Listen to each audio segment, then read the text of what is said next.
primer tema que vamos a discutir en un minuto al aire con nuestros compañeros es el arribo de Lionel Messi y la selección argentina a Guatemala en un avión privado, en horas de la madrugada.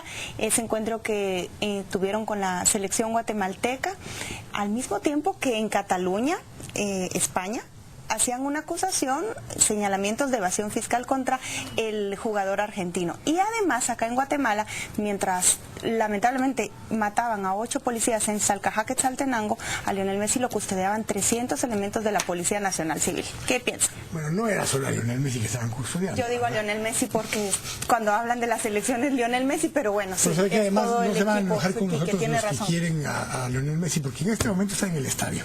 Está en el estadio viendo el partido de Lionel Messi, entonces no se van a enojar. No se van a enterar que les estuvimos criticando. No se van a enterar que usted los peló. A ver, a mí me parece razonable que lo hayan custodiado. Me parece razonable. Después de lo de Facundo Cabral, no nos podemos por supuesto, no podemos corrernos. Imagina, le pasa algo semejante. a En Guatemala no se puede correr. Nos odiaría todo el mundo. Y en términos generales, me parece un espectáculo que muchísimos guatemaltecos disfrutan a unos precios elevadísimos. Para el resguardo no es, para mí, si el resguardo es el estadio, el ambiente, el entorno, porque la FIFA exige para cierto tipo de partidos que puede haber cierto nivel de seguridad.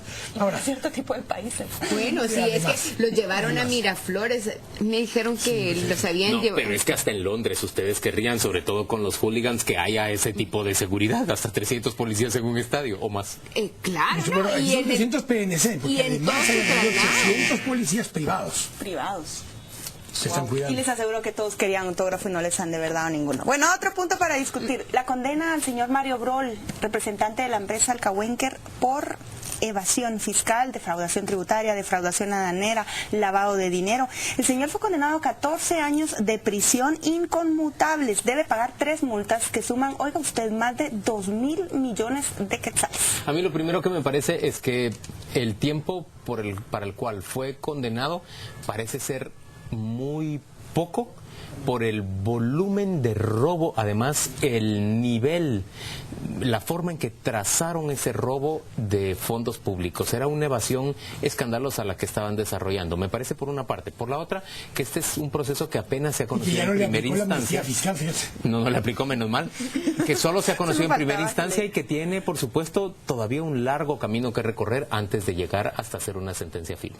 Pero a ver si los que les aplicó la amnistía fiscal no son algunos que habían salido en aquella lista famosa que se hizo con los clientes de este señor Alcagüen, que no se recuerdan. Sí.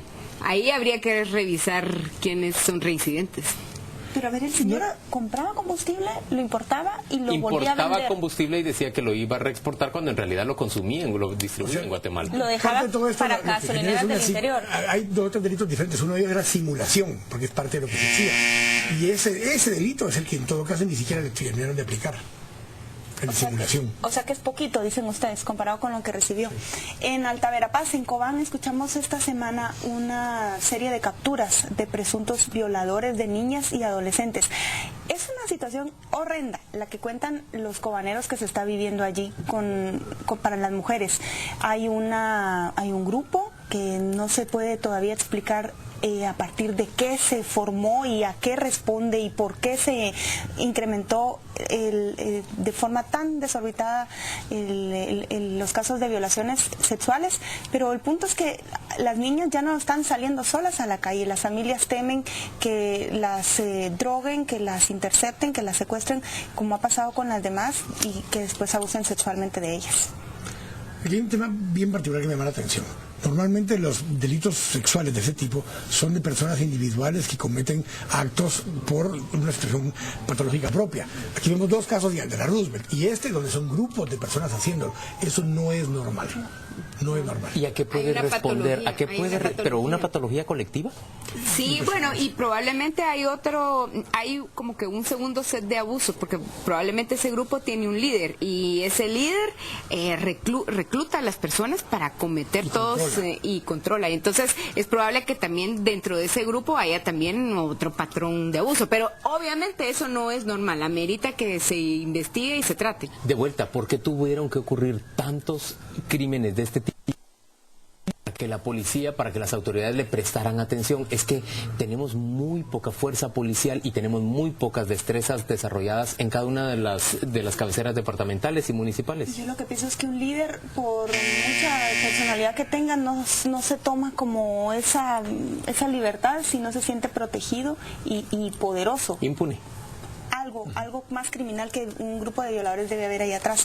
Bueno, otro tema para discutir son los cambios que anunció el presidente de la República en su gabinete este día viernes. La ministra de Desarrollo Social se va a trabajar temas relacionados con el Pacto de Hambre Cero, pero deja el Ministerio de los Programas Sociales.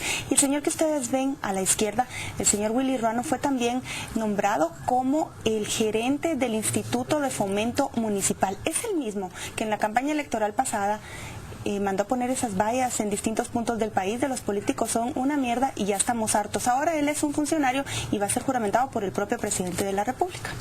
Y no se han hecho esperar los comentarios en las redes sociales de las personas que recuerdan la campaña que él desarrollaba y le preguntan si ahora él se convirtió en uno de esos políticos de los que hablaba de manera tan maloliente.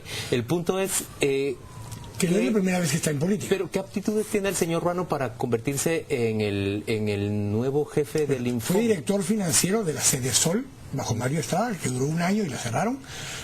Posteriormente a eso, y más recientemente, estuvo a cargo del proyecto de política pública de agua, que se presentó recién esta semana. Por eso pues quedó sin trabajo ahí y ahora pues lo premian con la gerencia del Infom. Y que yo recuerde, él comenzó en política hace muchos años con Óscar Recinos. Pero entonces sí puede tener, digamos, algunas calificaciones para llegar a administrar el Instituto de Fomento Municipal. ¿Cómo son los políticos y cuestionarlos desde fuera? Bueno, que eso luego también, eso también porque ha estado cerca de ellos. Decir que los políticos fracasados trabajan para otros políticos que son lo que él dice. No, lo que vemos ahí es una incoherencia de un discurso de esa gente que hace bulla en campaña, supuestamente respaldada por alguien más. Pero es un discurso insostenible y eso es lo que tendríamos que terminar de entender. O sea, un país requiere de administradores y requiere de políticos. Bueno, ¿qué tienen ustedes que decir de que empezó el debate en el Senado de Estados Unidos? Finalmente los senadores han empezado a conocer esa propuesta de reforma migratoria que hizo un grupo bipartidista de 8 senadores, demócratas y liberales, les iba a decir, y republicanos, que ahora está esperando pasar todas las instancias ahí en el Senado, y el propio presidente Barack Obama ha dicho es necesaria esa reforma, apoyémosla.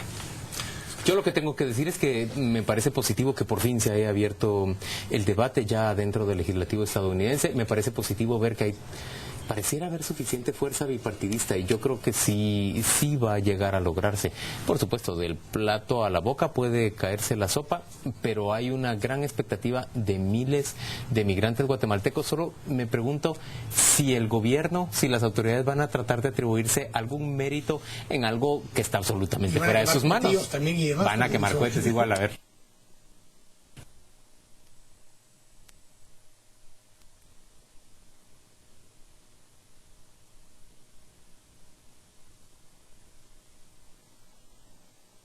Marcados. Yo creo que además, obviamente es una tendencia a que el Partido Republicano está reconociendo que tiene que quedar mejor con los hispanohablantes en Estados Unidos, aunque hay diferencias.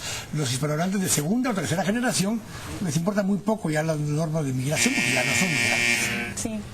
Eso es una gran diferencia a la hora del voto. Y muchos de ellos no quieren más migrantes porque consideran que ellos entraron legalmente.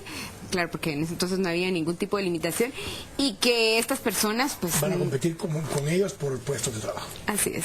¿Presentas tus ganadores, no?